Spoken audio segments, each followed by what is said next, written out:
सुप्रभात सभी मित्रों को।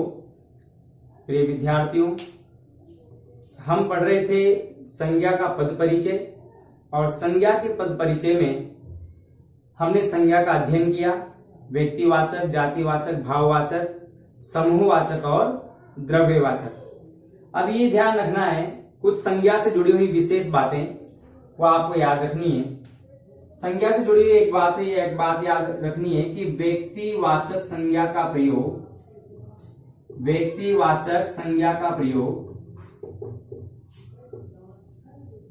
सदैव एक वचन में होता है।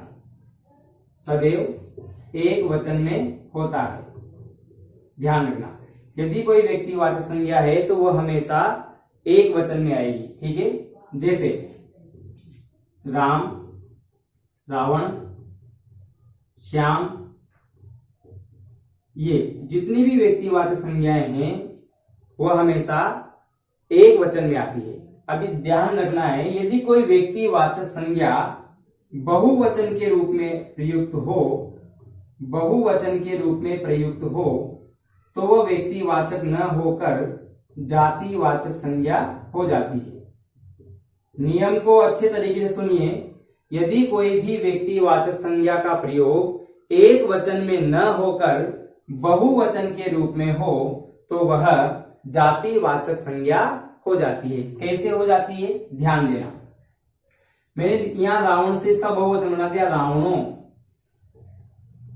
की कमी नहीं है। रावणों की कमी नहीं है।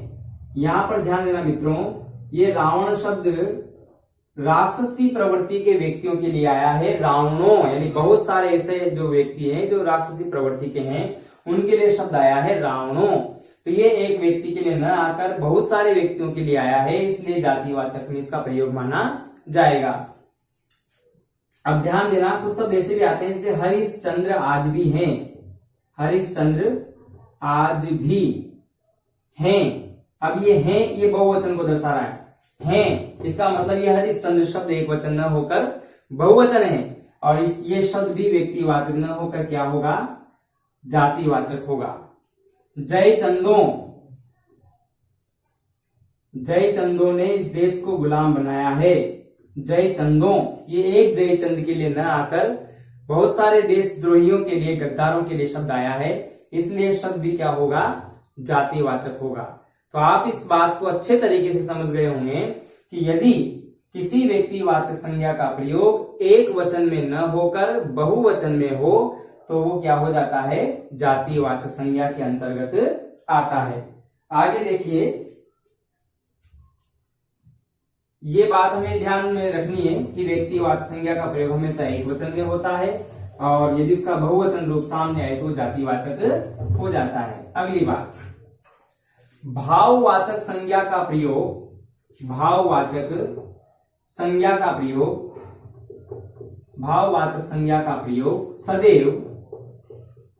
सदैव एक वचन में होता है। सदैव एक वचन में होता है। अब ध्यान देना, भाववाचक संज्ञा का प्रयोग हमेशा एक वचन में होता है। जैसे आवश्यकता, जैसे दूरी, जैसे कोशिश, जैसे गहराई। अब ये सभी शब्द एक वचन में हैं, और ये एक वचन में है और इनका कोई रंग रूप आकार नहीं है, अतः ये सभी शब्द भाववाचक संज्ञा के अंतर्गत आते हैं। अब ध्यान देना, यदि मैं इनका बहुवचन रूप बना दूं, आवश्यकताएं, एक शब्द लिखा मैंने यहां पर दूरियां, बहुवचन बनने पर बड़ी की मात्रा छोटी हो जाती है, ध्यान रखना, यहां प्रत्यय लगने पर, ठीक है मित्रों। अब यहां शब्द लिखा मैंने कोशिशें, यहां लिखा मैंने गहराइयां।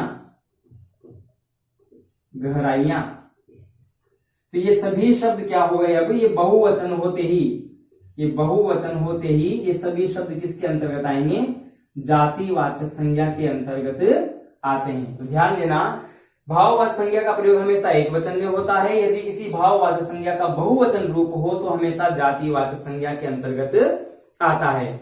ये दूसरी बात हो गई हमारी। एक बात ध्यान देना, ये ईश्वर शब्द भाववाचक संज्ञा है, ध्यान रखना, भाववाचक संज्ञा है।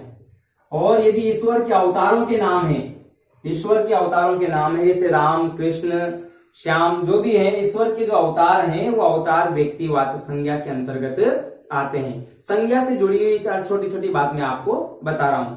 तो ध्यान देना, दो नियम आपके सामने हो गए कि व्यक्तिवाचक संज्ञा का प्रयोग एक वचन में होता है, भाववाचक संज्ञा का प्रयोग भी सदैव एक वचन में होता है। यदि इनका बहुवचन रूप हमारे सामने आए मित्रों तो ये जातीयवाचक संज्ञा के अंतर्गत आता है। आगे ध्यान देना, यदि कोई शब्द ऐसा है जो व्यक्तिवाचक है,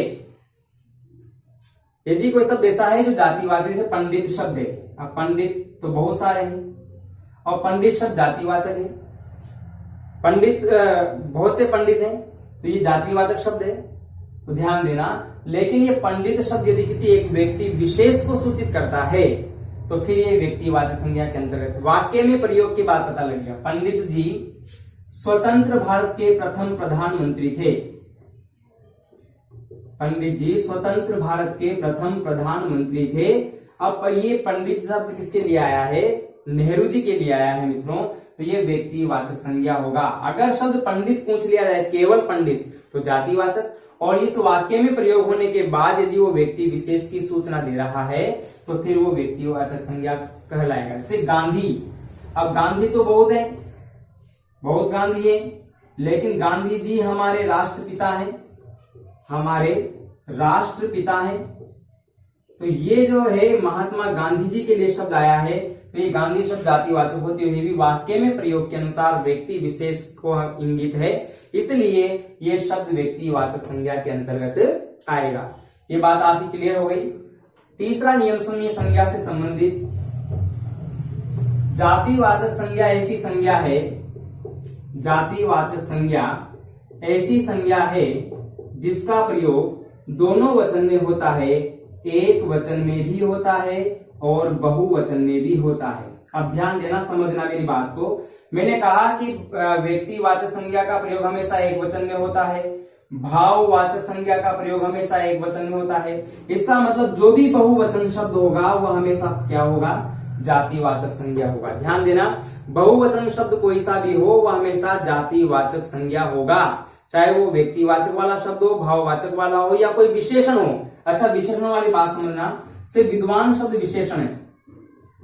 मनोज तो विद्वान है, मनोज तो विद्वान है, तो मनोज विद्वान है, तो मनोज शब्द की विशेषता बताई जा रही है विद्वान कहकर, तो विद्वान विशेषण है। लेकिन मैं कहूं कि विद्वानों की कमी नहीं है, तो विद्वानों की कमी नहीं है, तो विद्वानों बहुवचन हो गया, इसका मतलब ये बहुत सारे विद्वानों की बात हो रही है यहाँ पर, ये शब्द जातिवाचक हो जाएगा। दोबारा सुनिए, सहजता से समझिए, आसानी से समझिए, बिल्कुल आपके एक एक बात समझ आएगी। यदि आप साथ के साथ चिंतन कर रहे हो मेरी बातों का तो आपको एक एक बात समझ में आएगी। तो ध्यान देना, कोई भी व्यक्तिवाचक संज्ञा हो, भाववाचक संज्ञा हो या कोई विशेषण हो, यदि वो बहुवचन का रूप ले लेते हैं तो जातिवाचक संज्ञा के अंतर्गत आता है।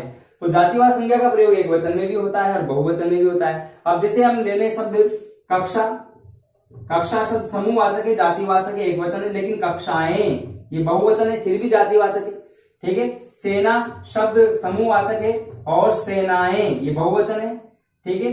तो ये शब्द बहुवचन होने के बाद भी जातिवाचक है और एक वचन होते हैं तब भी जातिवाचक है। तो ध्यान देना, बहुत सारे शब्द ऐसे हैं, कक्षा है, लड़का, अब लड़का एक वचन है तब भी जातिवाचक, लड़के बहुवचन है तब भी जातिवाचक, लड़की एक वचन है तब भी जातिवाचक, लड़कियां, फूल, फूलों, ठीक है। तो जातिवाचक तो संज्ञा की पहचान तो आपको मैंने पहले पढ़ा दी है, लेकिन ध्यान देना, जातिवाचक संज्ञा का प्रयोग एक वचन में भी होता है और बहुवचन में भी होता है। ये तो रही हमारी संज्ञा से जुड़ी हुई विशेष बातें। अब मैं समझता हूं कि आपके सामने कोई समस्या नहीं आएगी।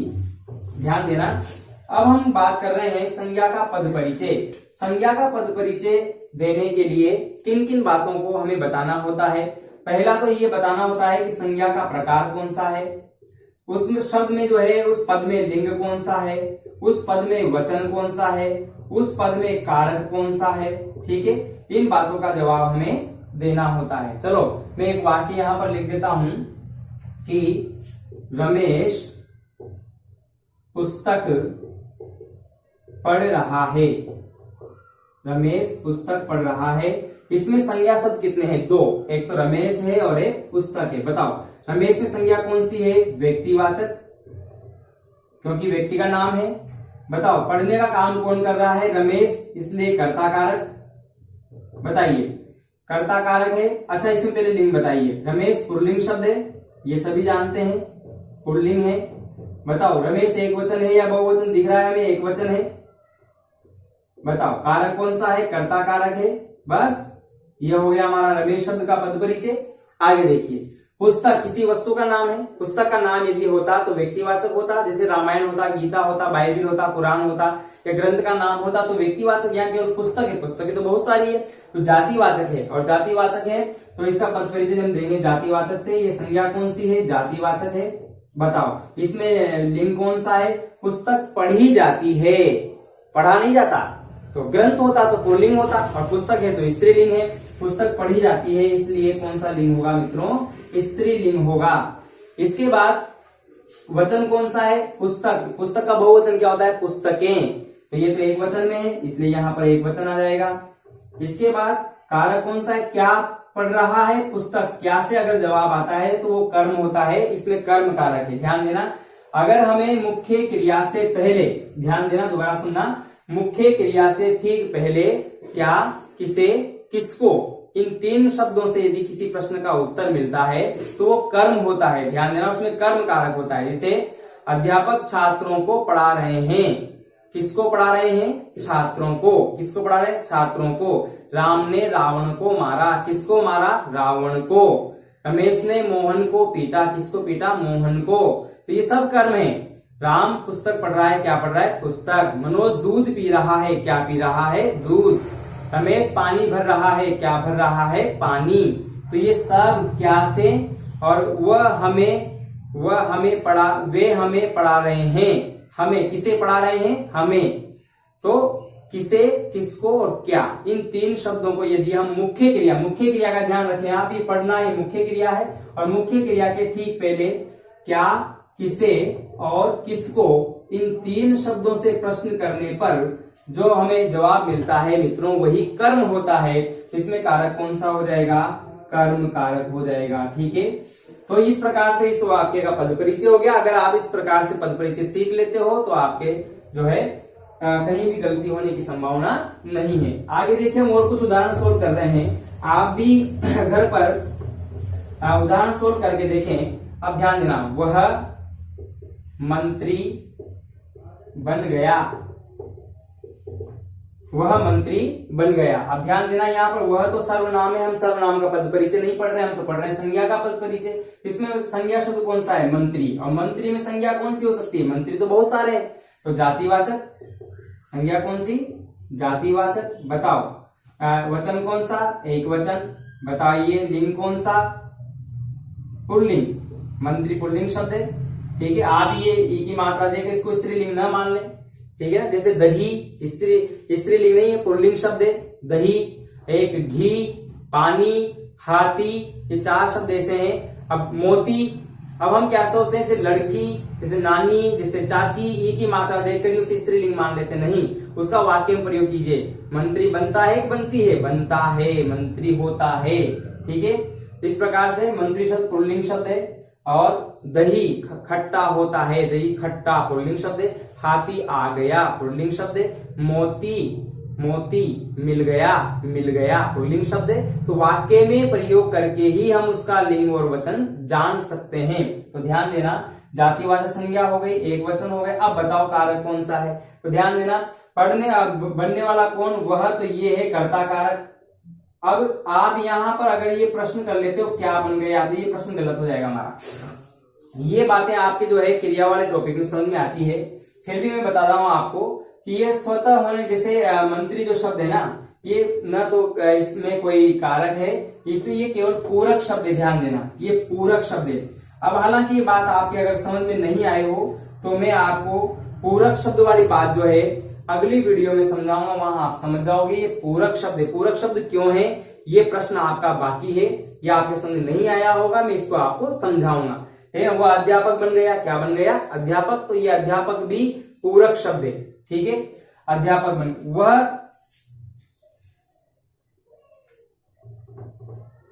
तो ये मंत्री बन गया है। मंत्री शब्द, इसमें कोई कारक नहीं, क्योंकि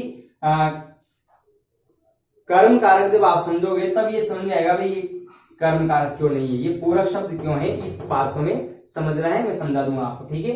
तो जातिवाचक हो गया, एक वचन हो गया और पुल्लिंग हो गया। आगे देखिए, मैंने ये देखा यहाँ एक वाक्य और लिख रहा हूं मैं, सेनाएं आ रही है, सेनाएं आ रही है। बताओ, सेनाएं जातिवाचक है, जातिवाचक है और बहुवचन है, सेनाएं। सेना होती तो एक वचन, ध्यान देना, सेना होती तो एक वचन, सेनाएं है तो बहुवचन। आगे देखिए, सेनाएं, सेना आती है, आता है स्त्रीलिंग शब्द है, ध्यान देना, स्त्रीलिंग, सेना स्त्रीलिंग और कर्ताकारक, आने की क्रिया कौन कर रहा है? सेना, कर्ताकारक, इसका पद परिचय हो गया। जातिवाचक, बहुवचन, स्त्रीलिंग और कर्ताकारक। यानी शब्द का हमें ज्ञान होना चाहिए कि शब्द कौन से लिंग में है, कौन से वचन में है, उसमें संज्ञा कौन सी, उसमें सर्वनाम कौन सा है, उसमें विशेषण कौन सा है। बस यदि ये पता है तो आपका पद परिचय बहुत आसान हो जाएगा आपके लिए। आगे देखिए, अलग अलग प्रकार के वाक्य में दे रहा हूं आपको।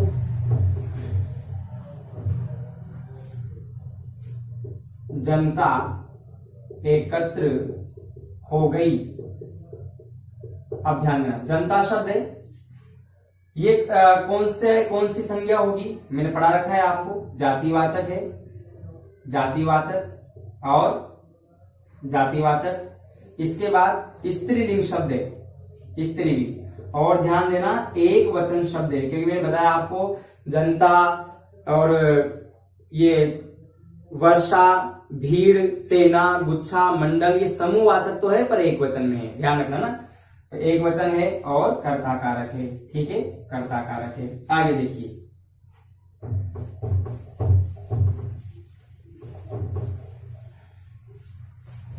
मनोज कलम से चित्र बना रहा है, कलम से चित्र बना रहा है। अब इसमें ध्यान देना, मनोज का तो आपस में चित्र बनाने का क्रिया कौन कर रहा है? मनोज कौन कर रहा है? कौन शब्द से हमेशा कर्ता कारक की पहचान होती है। तो मनोज कर्ता कारक है, व्यक्तिवाचक है, एक वचन है, पुल्लिंग है।